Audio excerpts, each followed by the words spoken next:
You said something in another interview about seeing the movie The Crying Game, and that you learned from either seeing it or not being able to see parts of it.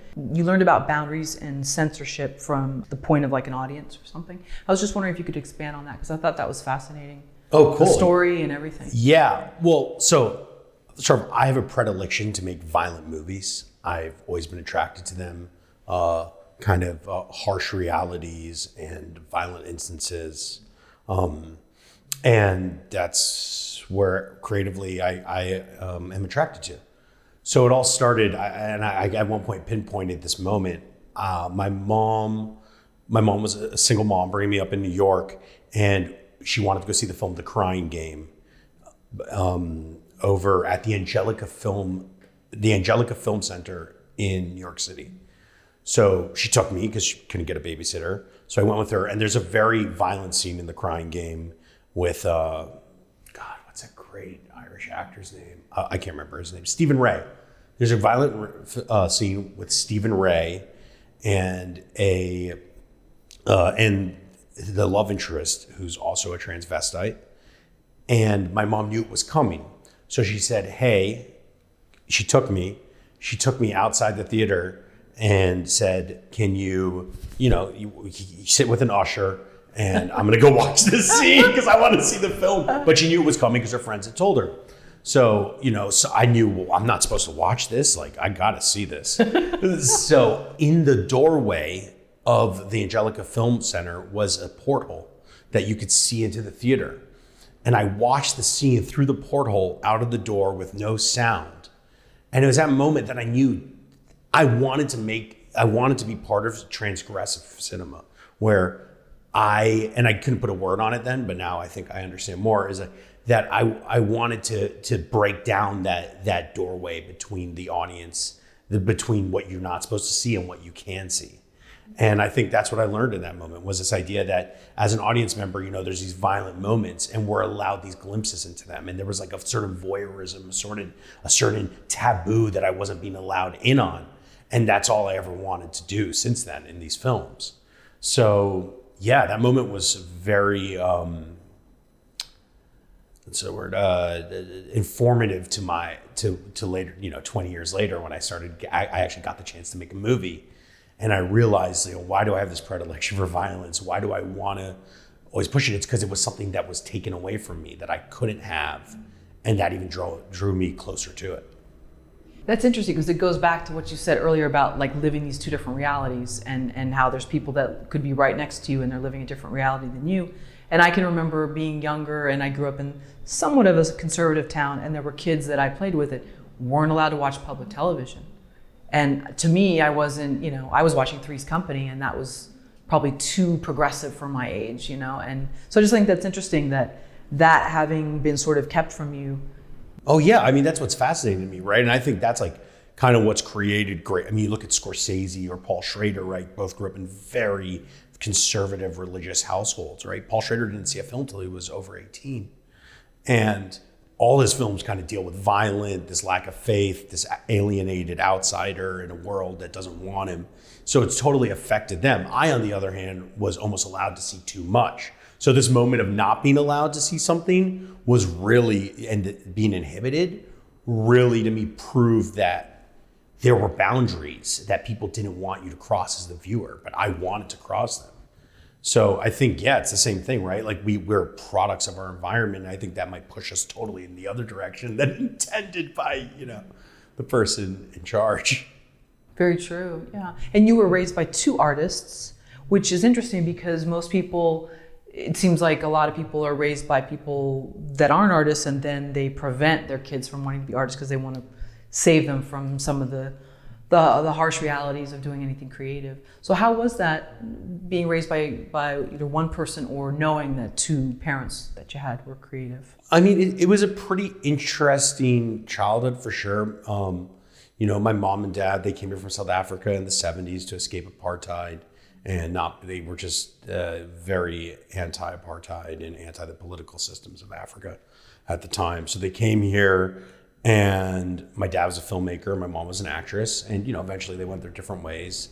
And my dad moved out to LA, became a filmmaker, and he always told me, he was like, you don't want to do this. He was like, go be a doctor, be a lawyer, whatever you do, do not become a filmmaker. So of course I was like, well, I'm becoming a filmmaker then, Dad, because you said no. Probably should have listened to him. And you basically have to be a lawyer half the time in this industry anyway. But, and then my mom, on the other hand, was extremely supportive. And I lived with her most of my life in New York. And she was always, you know, like, be creative, helping me create, supporting creativity, bought me a still camera when I was very young that I used all the time to take photos with. And that was kind of my first inlet into film. So it was interesting. And then I also watched my dad, who, you know, he had a lot of struggle. He made some great films and he had some struggles with films. And it was, you know, the industry wasn't always the best to him, and it changed. And, you know, he's always managed to keep up with it and do his thing. But so I had very much a firsthand glimpse into also, you know, this is a really hard industry. And that, it goes back to La La Land, right? I think La La Land starts with the thesis that it's a hard industry, but that makes it seem like it's very easy.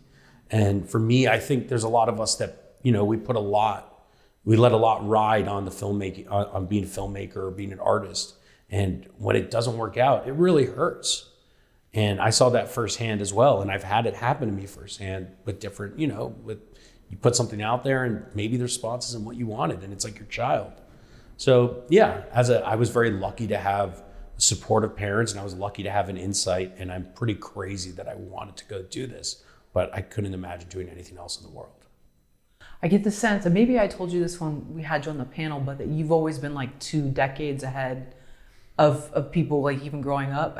Was that hard for you? I mean, I'm just assuming, I shouldn't assume, but I could see that in you, that you were like more advanced than maybe some other kids. I don't know if I was. I mean, I went through honestly, I have a lot of personal trials and tribulations I went through growing up. So I think creatively, I was allowed to express myself at an early age, and there was no pushback against that, and that was very important.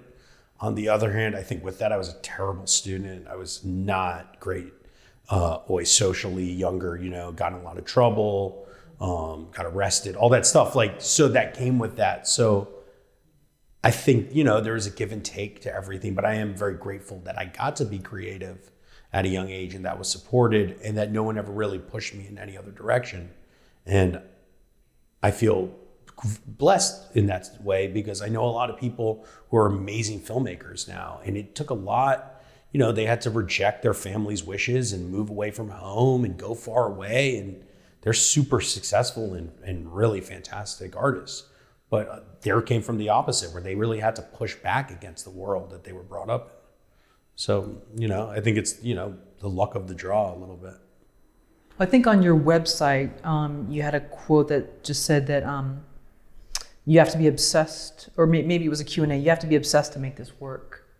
So I just think that's interesting. I mean, because if you know that you had struggles before, sometimes people take an easier path. But I think if you've dealt with risk and just always feeling like stuff's not going to work out, then you're willing to take sort of the long shot. I mean, I don't know. Yeah, I mean, I think you have to be obsessed. Like, there's no get rich quick scheme in the film, at least in my version of this film industry. Like, you want to make personal films, or you're not getting rich the next day when it comes out. You're probably gonna have to put your own money, your own credit, your own time, your own family, your own relationships on the line. And that's only worth it if you are absolutely obsessed. And no one can tell you to be obsessed. You're just gonna be obsessed.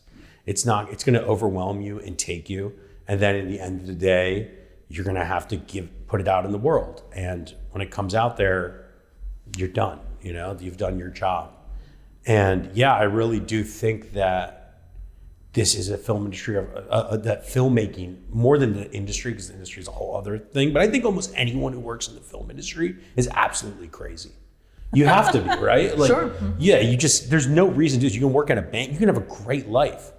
But for me, it's kind of like, I get one shot at this life, and like, this is what I love. And I even like many days, you know, only have $100 in my bank account, but it doesn't matter, because I get to make a movie, I get to work, I get to write, I get to have great conversations with people. It opens outlets in your life that no money or career opportunities could open for you.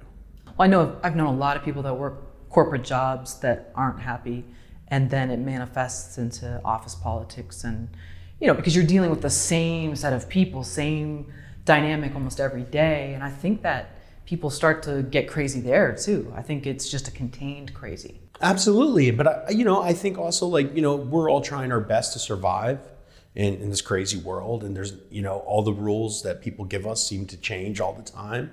So, I think there was a time in my life where I used to think, oh, you're gonna do a corporate job, whatever, that's you. But it's all just your path and like your journey.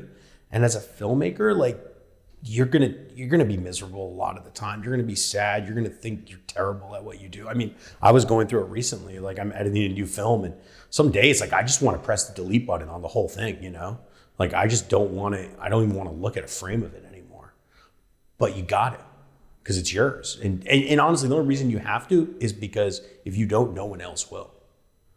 Do you think that comes from being so close to it every day? Because you know how you can get sick of something, even if it's excellent, but it's just like you're facing it every day, and it goes back to the same thing with the workplace.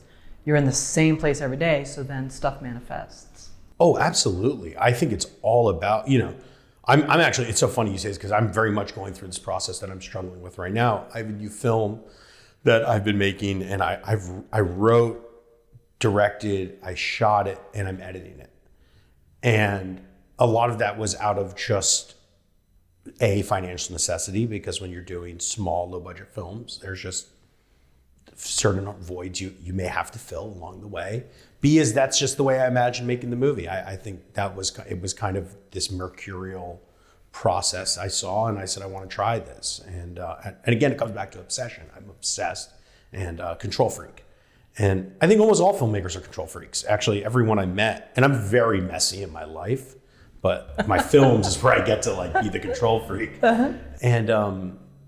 And going back to that, I think you get so close. It was so funny. I was talking to a friend today. He said, how are you doing on the edit? And I go, dude, I'm so deep in the woods. I don't even know which end I'm coming out on.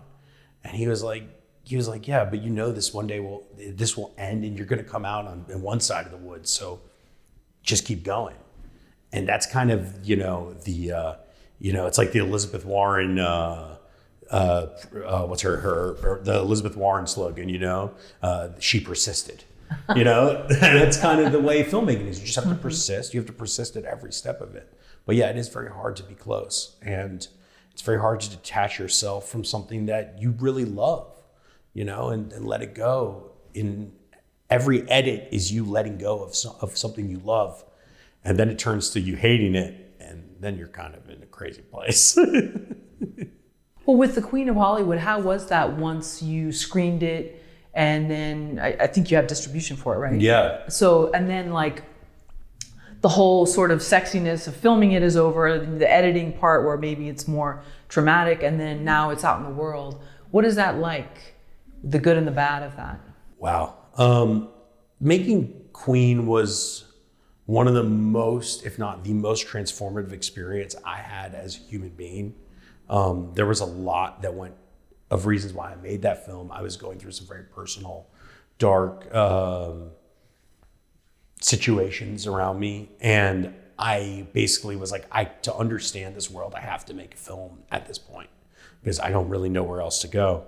And then I made it, I shot it, getting it, the whole process, every process is hard, right? Like, you have no money, you're begging people for money.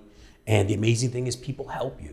And that's one of the things, the first step I learned along the way, I guess to go through it, is that people were there and really excited to be part of it from the get-go. And a small team formed, and then a bigger team formed, and then we were shooting, and it was the most amazing experience ever. And then I edited that film for almost a year. I was so obsessed and so not sure of what it was. And I had another editor, Kelly McGillicuddy, on it for a couple months. And my producers, Matt and Jeff, they were also editors. So they'd come in and edit. Like, it was kind of this crazy process.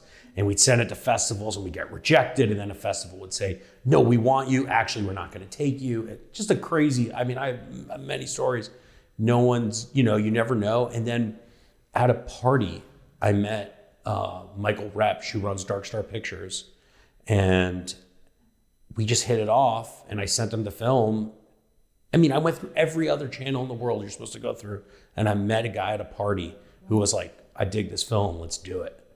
And, you know, he worked really closely with me, we distributed it. It came out in theaters, played a bunch of cool festivals. You know, and I don't think you're ever satisfied. You always think, you know, you're so obsessed that you're like, this is the greatest thing in the world. And it's great to you, but you know, there's a lot of films out there. There's a lot of art out there, and you just have to let it be, and you have to let it live, and you have to let it find its own life. And that was a big experience I learned, but I loved it. I mean, there's nothing, you know, there's honestly nothing more satisfying than being able to go on like Amazon and just type your film in and it comes up. And you know what? It doesn't matter if one person sees it or 1 million people see it. Like, that's your baby and it's out in the world, and it's all worth it just to know that it lives and that it will live. But it's a lot of work, you know, and it's not always, that's the thing, that it goes back to the La La Land statement, right? It kind of keeps going back to that, which is like, that film tells us that like, if you do work and you find success, it will all be great. Not as great as you thought, because you could have had this other, you gave up love, but it's still pretty great. And it's hard. The whole process is hard and it's difficult and it's alienating, but we do it because we're obsessed, crazy people, and we feel we have a story to tell. And those stories are important, that anyone who has them tells them.